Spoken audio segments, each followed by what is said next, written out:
Dear aspirants, welcome to today's video. Today we will discuss in details the current affairs of Jammu and Kashmir for the month of September 2024. So we shall start our discussion. सबसे पहले हम देखेंगे international day of clean air for blue skies जो celebrate किया गया था Jammu and Kashmir में भी, और यहाँ पर जिस एजेंसी ने इसको सेलिब्रेट किया that was Srinagar municipal corporation. तो ये डे जो है international day of clean air for blue skies, ये किस दिन मनाया जाता है, क्यों मनाया जाता है, वो हम यहाँ पे देखेंगे। It has been designated as such by the United Nations in the year 2019. तो 2019 में डिसाइड किया गया कि हर साल international day of clean air for blue skies मनाया जाएगा, और किस दिन मनाया जाएगा, 7 सितंबर। तो मकसद क्या है इस दिन को मनाने का, इस दिन को सेलिब्रेट करने का, कि वर्ल्ड का अटेंशन जो है वो इस तरफ लाया जाए कि we are in the dire need to improve the quality of air. ये इसका मेन मकसद है, इम्प्रूव क्वालिटी ऑफ एयर। ठीक है, क्योंकि आपको पता है जैसे अर्बनाइजेशन हो रही है, डिफॉरेस्टेशन हो रही है, या कुछ एंथ्रोपोजेनिक कॉजेज की वजह से we are having a very bad quality of air. या आप जैसे दिल्ली में देखेंगे स्टबल बर्निंग की वजह से एयर पोल्यूशन काफ़ी ज़्यादा हो जाता है। तो एयर क्वालिटी को इम्प्रूव करने के लिए एक दिन को मार्क किया गया है। तो इस दिन एसएमसी ने दे डिस्ट्रीब्यूटेड 500 प्लांट्स,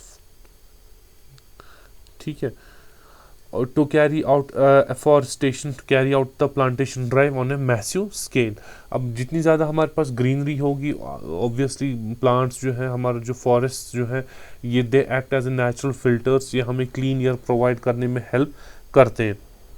तो मकसद यही है कि ग्लोबल कम्युनिटी का अटेंशन इस तरफ लाना कि जो ह्यूमैनिटी है, ह्यूमंस जो है, उनको क्लीन एयर ब्रीथ करने के लिए अवेलेबल हो। सो इसी इनिशिएटिव में एसएमसी ने भी पार्टिसिपेट किया। एक तो एसएमसी का मकसद इसमें पार्टिसिपेट करने का था to improve the air quality, उसके अलावा टू प्रमोट बायोडाइवर्सिटी।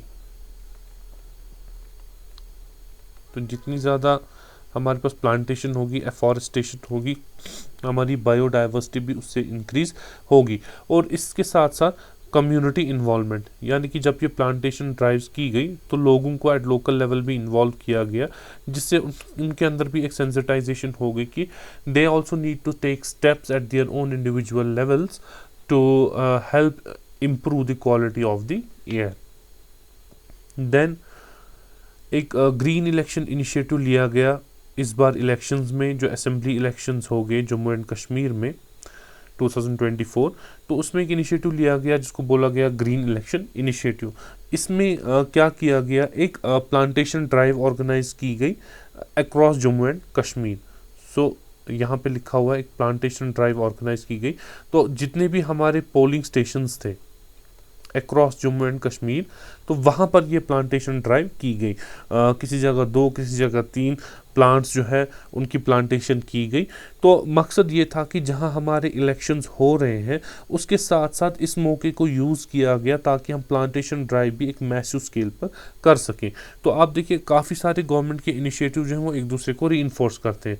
अभी हमने देखा कि clean air for blue skies, international day of clean air for blue sky, उसमें भी प्लांटेशन ड्राइव की गई, और इलेक्शन के इस डेमोक्रेसी के इस फेस्टिवल को भी यूटिलाइज किया गया for the plantation drive to improve the greenery of our union territory.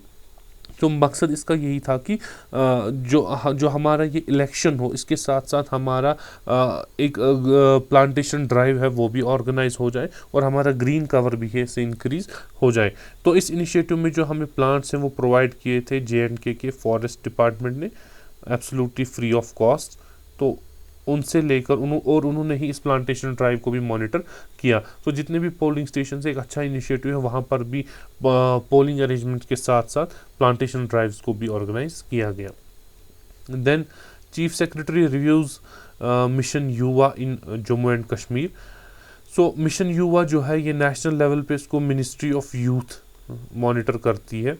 ये मिनिस्ट्री ऑफ यूथ का इनिशिएटिव है, ठीक है। तो ये स्कीम जो है यहाँ JNK में भी इम्प्लीमेंट की गई है। तो इस स्कीम का मकसद क्या है, देखिए कभी कभार ऐसा होता है कि कॉलेजेस में जो हम पढ़ते हैं, यूनिवर्सिटीज़ में जो हम पढ़ते हैं, जो थेरेटिकल नॉलेज हम हासिल करते हैं, बट जब हम इंडस्ट्री में जाते हैं, जॉब मार्केट में जाते हैं, उसकी रेलिवेंस हम बहुत कम पाते हैं, बिकॉज थेरी एक चीज़ है और प्रैक्टिकल करना दूसरी चीज़ है। तो एक्चुअली जो इंडस्ट्री की रिक्वायरमेंट होती है, जो जॉब मार्केट की रिक्वायरमेंट होती है, वो स्किल्स यूजुअली जो फ्रेश पास आउट होते हैं, फ्रेश ग्रेजुएट्स होते हैं, पोस्ट ग्रेजुएट्स होते हैं, उनके पास वो रिक्वायरमेंट नहीं होती, जिसकी वजह से उनको जॉब्स पाने में बड़ी मुश्किल होती है, इंडस्ट्री में एडजस्ट करने में मुश्किल होती है, मार्केट में उनके स्किल्स उस लिहाज से डेवलप नहीं हुए होते हैं जिस तरह से मार्केट की डिमांड है। तो इस मिशन युवा का मकसद है to provide experiential learning.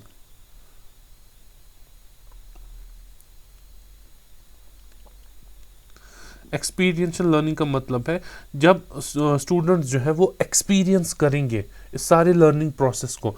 For example college में पढ़ाया जा रहा है कि सेमीकंडक्टर्स इस तरह से काम करते हैं, तो उनको हम कैपेसिटर्स को हम फ्रीक्वेंसी कंट्रोल करने के लिए किस तरह से यूज़ कर सकते हैं, तो ये सारी थ्योरी है। बट जब एक्चुअली कोई स्टूडेंट इस मिशन युवा के अंडर देखेगा कैपेसिटर कैसे काम करता है, कैसे हम उसको इंस्टॉल करते हैं, कैसे उसकी वर्किंग है, that is a whole different level of learning. So मकसद यही है कि जो हम पढ़ते हैं उसको हम एक्चुअल लाइफ में देखे भी इम्प्लीमेंट करके कि ये हम इन चीज़ों का, इन थ्योरी का इस्तेमाल प्रैक्टिकल लाइफ में कैसा होता है। तो इससे हमारे कौन कौन से ऑब्जेक्टिव्स अचीव होंगे? एक तो स्किल डेवलपमेंट हो जाएगी, दूसरा स्टूडेंट्स के पास एक्सपीरियंस आ जाएगा, और करियर ऑप्शंस भी उनके वाइडन हो जाएंगे, क्योंकि जब हमारे पास स्किल्स होंगे, एक्सपीरियंस होगा, तो करियर ऑप्शंस भी ऑब्वियसली हमारे एक्सपीरियंस हो जाएंगे। अब ये लर्निंग इनको प्रोवाइड कौन करेगा? तो इसके लिए पब्लिक सेक्टर, प्राइवेट सेक्टर और एकेडमिक इंस्टीट्यूशंस को रोप इन किया गया है। So we have public, private sectors and academic institution. तो इन सब तीनों की कोऑर्डिनेशन के साथ इस मिशन को यहाँ पे JNK में इम्प्लीमेंट किया जाएगा। देन JNK ने एक काफ़ी बड़ी अचीवमेंट हासिल की है, that it has secured 3rd rank in food safety index 2023-2024। ये जो फूड सेफ्टी इंडेक्स है इसको पब्लिश करता है food safety and standards authority of India, जिसको FSSAI भी हम शॉर्ट में बोलते हैं। ये रैंकिंग जो है, ये इंडेक्स जो है, it is based on 5 parameters. तो वो पैरामीटर्स कौन कौन से हैं वो हम यहाँ पे देखेंगे। सबसे पहले इसमें आता है human resource and institutional data, human resource and institutional data. उसके बाद आता है कंप्लायंस, फिर आता है फूड टेस्टिंग, और उसके बाद आता है ट्रेनिंग एंड कैपेसिटी बिल्डिंग,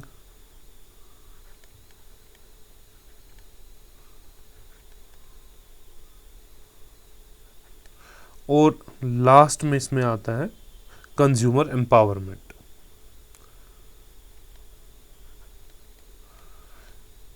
ये इंडेक्स जो है हर साल रैंकिंग करता है, एनुअल रैंकिंग इसमें होती है तमाम स्टेट्स एंड यूनियन टेरिटरीज की।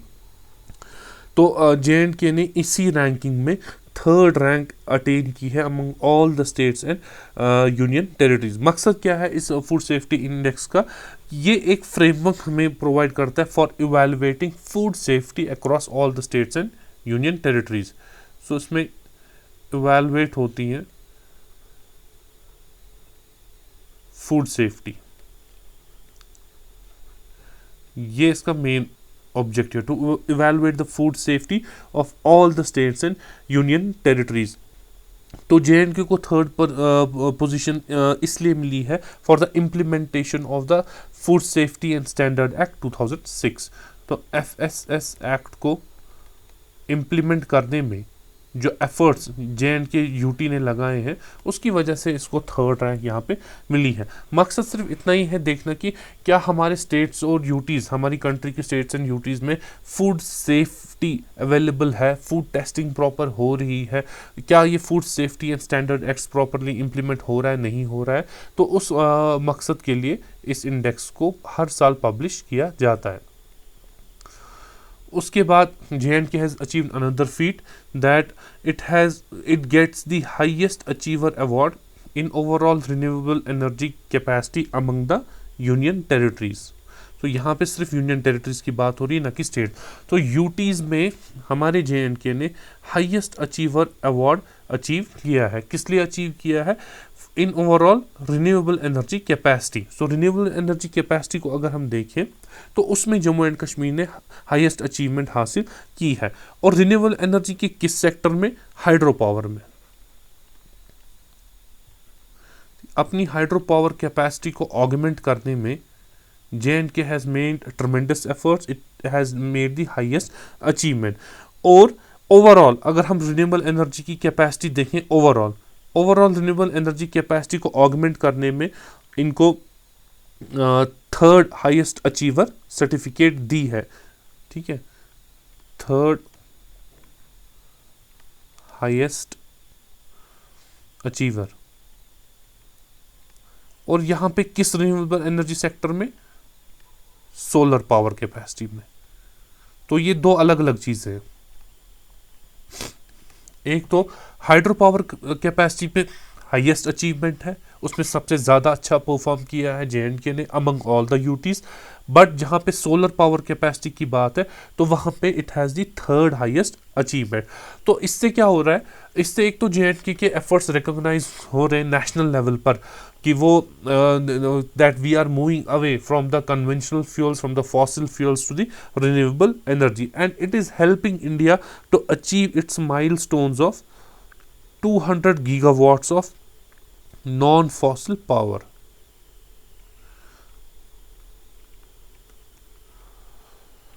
ठीक है, ये इंडिया का गोल है, हमारी कंट्री का जो ये नेशनल गोल है to achieve 200 gigawatts of non fossil power. उसको अचीव करने में JNK के इन एफर्ट्स की वजह से मदद हो रही है। सो ये अवार्ड जो है ये कन्फर किया गया था by ministry of renewable energy, जिसमें JNK ने दो कैटेगरीज में, एक में हाईएस्ट अचीवमेंट हासिल की है हाइड्रो पावर में, और दूसरे में इन्होंने थर्ड प्लेस अचीव की है as far as solar power capacity is concern. Then tourism sector से पहलगाम के आड़ू विलेज को best tourism village of India award मिला है। तो ये एक बहुत बड़ी अचीवमेंट है, नेशनल लेवल पे JNK के किसी टूरिस्ट विलेज को रिकॉग्नाइज करना as the best tourism village of India. तो ये एक बहुत बड़ी अचीवमेंट है। ये आड़ू विलेज जो है ये पहलगाम में है, और पहलगाम जो है ये अनंतनाग डिस्ट्रिक्ट में है। ठीक है, और ये सारा कश्मीर डिवीजन में फॉल करता है। तो ये अनाउंसमेंट जो है वर्ल्ड टूरिज्म डे के दिन की गई थी। बेस्ट टूरिज्म विलेज कंपटीशन जो है इसको इंट्रोड्यूस किया गया था 2023 में। ठीक है, इसका मकसद क्या है? ये आइडेंटिफाई करता है, रिकॉग्नाइज करता है उन विलेजेस को जो अपने कल्चर को, नेचुरल हेरिटेज को in a sustainable manner through sustainable practices promote करते हैं। So it recognises all those villages जो अपने कल्चर और हेरिटेज को प्रमोट करते हैं। बट कैसे प्रमोट करते हैं? Through sustainable practices. ओके, आड़ू को विलेज को जो है best tourism village adventure tourism category में दिया गया। एडवेंचर टूरिज्म, ठीक है। तो ये रिकॉग्निशन, ये अवार्ड जो है ये टेस्टमेंट है JNK गवर्नमेंट की एफर्ट्स का, जो यहाँ के टूरिज्म को प्रमोट कर रहे हैं इन अ सस्टेनेबल मैनर।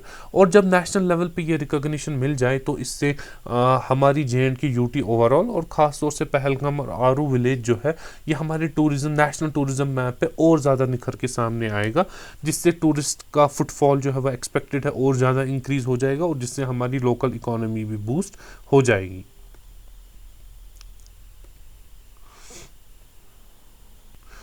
अब क्योंकि ये सितंबर का महीना जो है it was full of elections, पूरे महीने इलेक्शंस चले हैं, तो जिसकी वजह से गवर्नमेंट ने ज़्यादा कोई नई स्कीम्स अनाउंस नहीं की है। Model code of conduct force में था, तो कोई नई स्कीम, नए प्रोग्राम्स कुछ ऐसा खास लॉन्च नहीं हुआ है, जिसकी वजह से हमारे इस महीने के करंट अफेयर्स जो हैं वो काफ़ी लिमिटेड रहे हैं। तो होपफुली जब इलेक्शंस ओवर हो जाएंगे, इलेक्शंस का पूरा प्रोसेस कंप्लीट हो जाएगा, नए नए प्रोग्राम, नए इनिशिएटिव्स जो है गवर्नमेंट लॉन्च करेगी, और उनको हम आने वाले मंथ के करंट अफेयर्स में डिस्कस करेंगे। फिलहाल इस मंथ के करंट अफेयर्स में इतना ही। हम मिलते हैं हमारे नेक्स्ट मंथ के करंट अफेयर्स में। Till then take care, good bye.